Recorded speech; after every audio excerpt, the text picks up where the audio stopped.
Ces sables du Sahara, ils contiennent quoi? Ils contiennent les arêtes de poissons, les restes des arêtes de poissons dès l'époque où le Sahara n'était pas un désert mais un marécage. C'est pas si longtemps, hein, c'est 8000 ans à peu près. Il y avait déjà des humains et même des civilisations.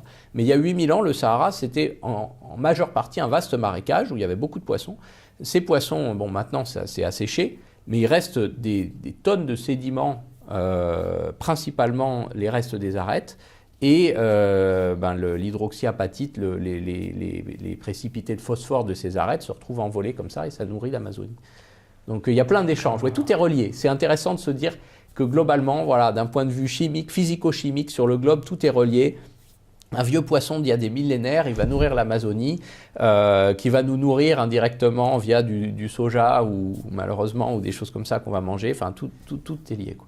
Du coup, j'extrapole un peu, mais est-ce que ça veut aussi dire que plus on réduit la biodiversité du coup dans les milieux aquatiques, et plus du coup on devient dépendant des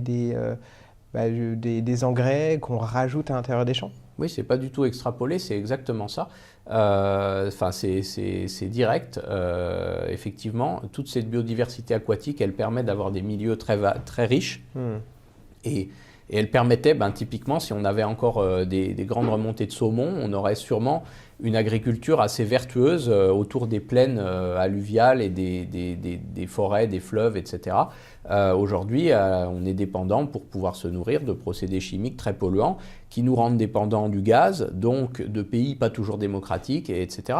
Donc oui, c'est clair que le moment où on a choisi ce procédé chimique pour faire de l'engrais, plutôt que d'essayer un peu de sobriété et d'exploiter le guano intelligemment, ce que les Incas avaient fait pendant des millénaires. Parce que le guano, il a été redécouvert par Humboldt, un navigateur allemand, un naturaliste, dans les années 1800.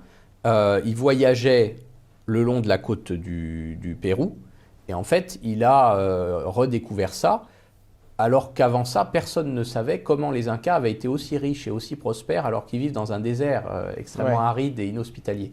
Et en fait, on a redécouvert, maintenant on le sait très bien, qu'ils avaient ces îles à oiseaux dans lesquelles ils prélevaient le guano et ils l'utilisaient, et c'était la base de leur agriculture, donc de leur énergie, de leur population, etc.